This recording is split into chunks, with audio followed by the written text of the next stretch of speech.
Well, well, well, what a first song to pick. Oh my gosh. The first song by my guest this week, a player fresh from a 5-star reviewed show at the Palladium, 30-time Grammy nominated, 13-time Grammy Award winner, the one and only Bonnie Raitt. Welcome to the show. Thank you, Cerys. Now, we were both in awe listening to that track, and it's a track that's very close to your heart. Tell us why. Well, Aretha, to me, is the queen of the greatest singer I've ever heard. And then when she plays her own piano and sings on those records where she's actually the pianist, I especially love. And, you know, being in London, especially tonight, I mean, this whole couple of weeks we're in the UK, and to have Eric be backing up Aretha as he did on this record, Lady Soul, was just, you know, there's nobody better. And I love the message of the song. And she actually co-wrote it with her husband, Ted White. Good to Me As I Am to You, released in 1968. You mentioned Eric Clapton there on guitar on the track. What I love as well is that they're reacting to each other, finding little pockets, and the squeals. That's yeah, well, I play this song right before I go out in my shows. This last year and a half we've been on the road, and I wait until the squeal, and then I let them introduce me, because there's no way I could even get close to that, but it just fires me up. Is it really important what music you hear just before those curtains go up? Well, I make a custom playlist to play for my audience for the walk-in and then in between the acts.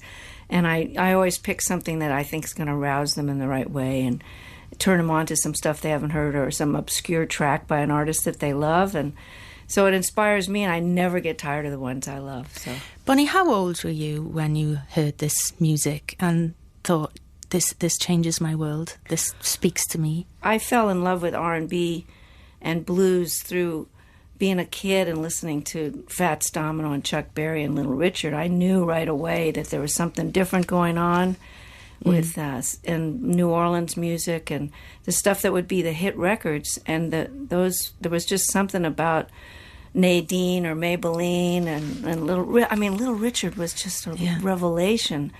And you know, I love some of the other pop hits, and of course loved the Beatles when they came along, and I always loved folk music. But when Motown started, and later Stax and Otis Redding and Sam and Dave and Aretha in the mid-'60s, I was a teenager, and by then I had just become a complete country blues, city blues, John Lee Hooker, Muddy Waters, and soul music hound, you know. You went on to play with John Lee Hooker and Muddy, didn't you? I did. What were they like as people? Oh my God, I idolized Muddy and was so grateful to be, through the connections that I had and playing a little bit of blues guitar like I do, I was a good opening act because I didn't have a band and I was inexpensive and eventually I made a couple of records and had a band, and we opened for Muddy and his incredible band. And then later in the 70s, I played a lot of colleges and invited Muddy as my special guest to get him out of the clubs and get paid more, and not have to work 3 sets a night, but just to have a rabid college audience. So we had a wonderful touring life together in festivals, and he was nobody was enjoying his success more than he did. He had champagne backstage and just greeted everybody, never was resentful or bitter, and I just loved being around him. Let's have more music. This is one of yours now, Bonnie. We'll talk more about it after we hear it.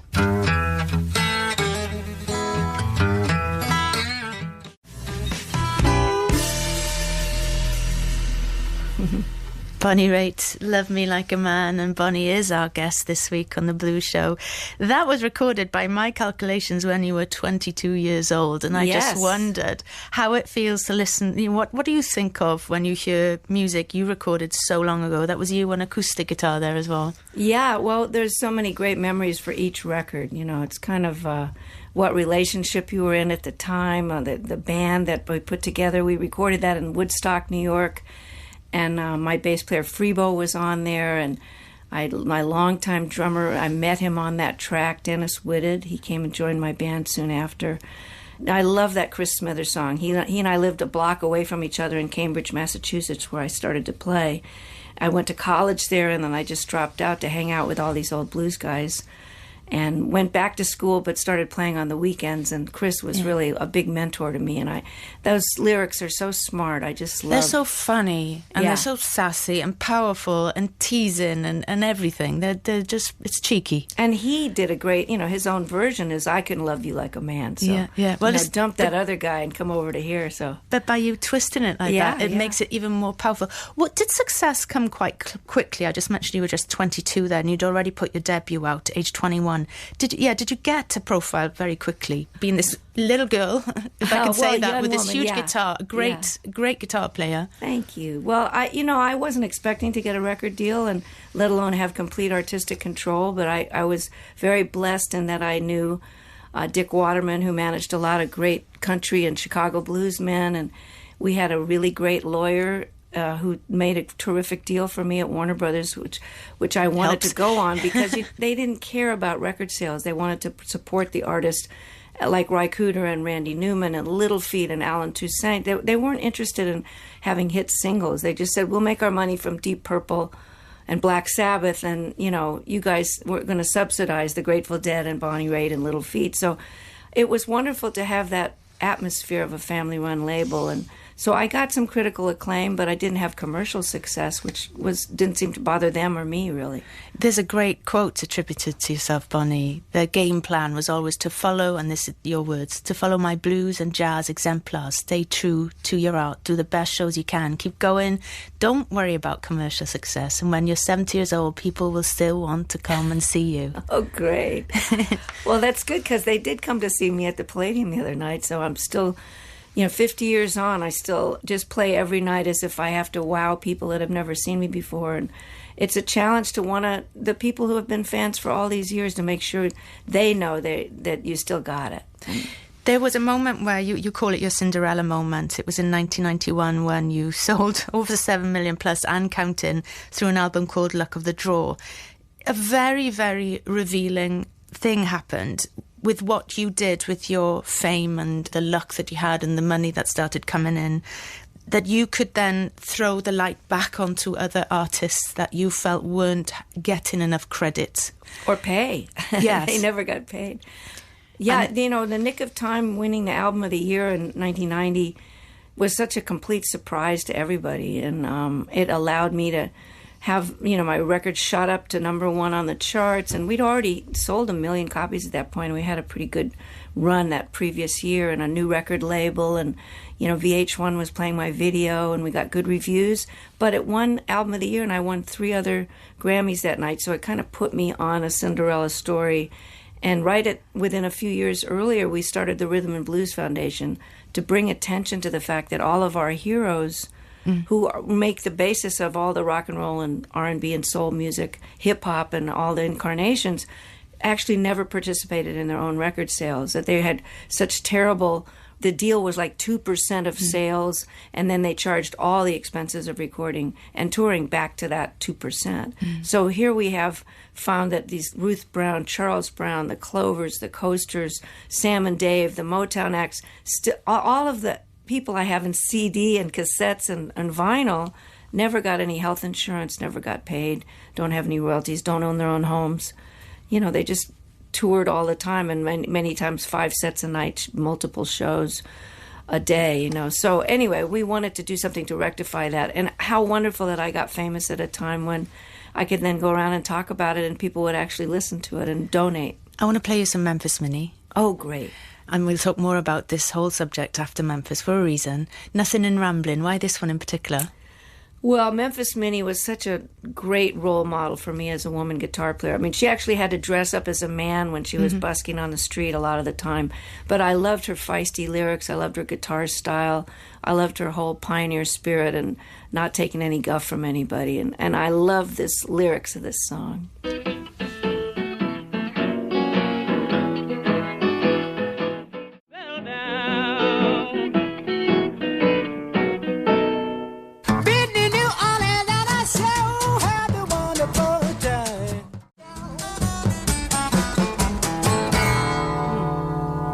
Bonnie Raitt, why don't you tell the world who that was and why? I gotta stop grinning. I gotta get this ear-to-ear grin off my face. Oh my God, I love J.B. Lenoir so much. And I was saying to Cerys that really the first time I heard about him was the early John Mayall records when he did Talk to Your Daughter. And that's when I heard the name. I never got to meet J.B. I was just a huge fan of his music. He wrote about the Vietnam War, about racism in Alabama.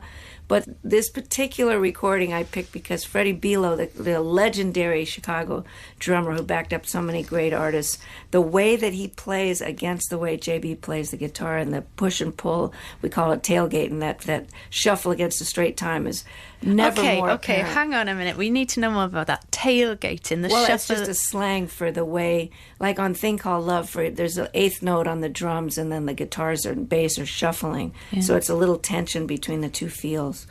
When I was very young, my father was a Bob Dylan fan, and I honed in on that ramshackle nature. They included everything, the mistakes, the offbeats, the onbeats, the syncopation, the odd counter melody and everything, and I loved it. And then you go down a rabbit hole of finding players that are just, they press record and you hear the players, the human nature and everything. Was that, how do you work then in the studio? Because you've been able to span genres. You can do the ramshackle, then you can do these most glorious ballads. Oh, thank you. Well, I don't like to rehearse too much. I pick a key, get the right players for the song, and it's all about the band and the engineer and having the sound and the sonics, what the people are playing, get onto the tape accurately as opposed to fixing it later. And I like the rough vocals in the first or second take, so I like to do as little prep as possible so that the magic happens when they push record. Love that. Bonnie, you won Song of the Year 2023 this year at the Grammys, beating the likes of Beyonce, Lizzo, Taylor Swift, Adele, Harry Styles, Kendrick Lamar. How did it feel? It was such a huge surprise, which people who have seen the clip, they can see the expression on my face, which was duplicated when I won Album of the Year back in 1990. That was about the last time that it was so surreal like that. Yeah. I didn't expect, I had won for that song on the Americana Awards earlier in the day for the Grammys for Americana, and we won a couple of Grammys, and I wasn't that surprised that with it in my field, but nobody expected me to win that one. But it's a songwriting award, not for which song was the most popular. If that was the case, I wouldn't even been nominated. So I was very, very honored and very surprised, and especially having lost John Prine to COVID a couple of years ago. That song was so inspired by what he does with Angel from Montgomery, which I've been singing every show. And all of his tunes are just so heartfelt and so succinct. And storytelling, right? Yes. You're right there in the middle of this experience. And I was really, Taylor was very gracious and came over and said, I didn't mind losing to you. Oh, is she lovely? She's very sweet, yeah. Let's have another one. This is from your new album. And, well, let me tell you which one I've chosen to play. Love So Strong. Oh, thank you. So tell us why you chose to cover this song. Oh, Toots Hibbert, Toots and the Maytals. I love Bob Marley, but Toots and I have been friends since I cut True Love Is Hard to Find back in the mid-'80s. And we would see each other at festivals. I'd come to his gigs, and then we ended up being on some European festivals at the same time. And I recorded True Love Is Hard to Find with him on his Grammy-winning album called True Love, and then we did Premature together, that another song of his that I love. And he was scheduled to sing Love So Strong with me on this new record when he passed away. And so I'm really... We play it in tribute to him, but he's one of the greatest performers and songwriters of any genre, of any era. He's just the toots.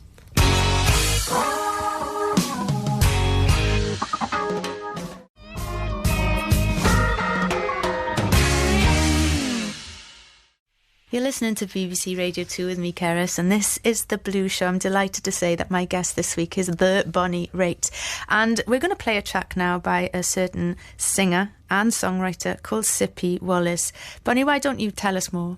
Well, back in the 1920s, there was a lot of classic blues women singers that were very popular in the black music world, and Bessie Smith and Ma Rainey were the most famous, and my favorite was Sippie Wallace, who I heard on these old vintage collections, and I had no idea she was still alive. I was pawing through the record bins at Dobell's record store when I was 18 and had spent a month over here in London as a college student, and I found this record that said Sippie Wallace, you know, and it's a picture of her, but recent picture. And it turns out she had come over on the famous Lipman Rao blues, American blues, folk blues touring, and with Little Brother Montgomery and Roosevelt Sykes had recorded the songs that I loved of hers and even more. And then I found out she was still alive and living in Detroit. So when I played the legendary Ann Arbor Blues and Jazz Festival in 72, I invited her to come out so I could meet her. And she said she only does gospel. She doesn't do blues anymore. And then I, in the trailer, started singing Women Be Wise with our soprano sax player. And she said, well, maybe I'll just do one. And next thing you know, she was on tour with us for off and on for 15 years till she passed away. You shared with us a marvelous quote. You can make me do what you want to do, but you got to know how. That's the song I cut of hers on my second album. And, you know, I didn't even know that she was alive when I cut Women Be Wise, Keep Your Mouth Shut, Don't Advertise Your Man, and Mighty Tight Woman, and You Got to Know How. So to find out that one of your heroes was still alive and then befriend each other, and she and I were just a great pairing. There's a wonderful YouTube of Sippie and I singing Women Be Wise with Mac Rebenak, who's just passed away, Dr. John on piano, on David Letterman, if somebody wants to look it up. Yeah, we'll check that out. But we've picked to play, or you've picked to play, Gambler's Dream tonight. Why this one? Well, I've heard her sing it so many times live, and I love her way with the lyrics, and I love the way she phrases, and this is from that record that I found at Dobell's record store in 1968.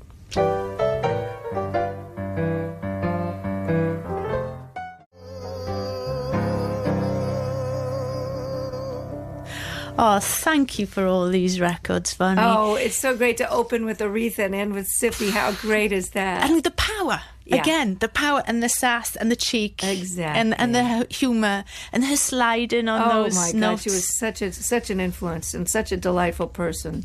And sassy with her fashion as well, you were saying. Oh, yeah, she wore those rhinestone cat glasses from the 60s and feather boas, and she went to a pimp store and bought a hat with a feather in it, you know. Mm. Did she sing more blues once you'd encouraged her to start? Oh, yeah, she went back like and recorded a bunch of... We had a terrific traditional jazz band, and there's a great album on Atlantic Records just called Sippie that I got to guest on.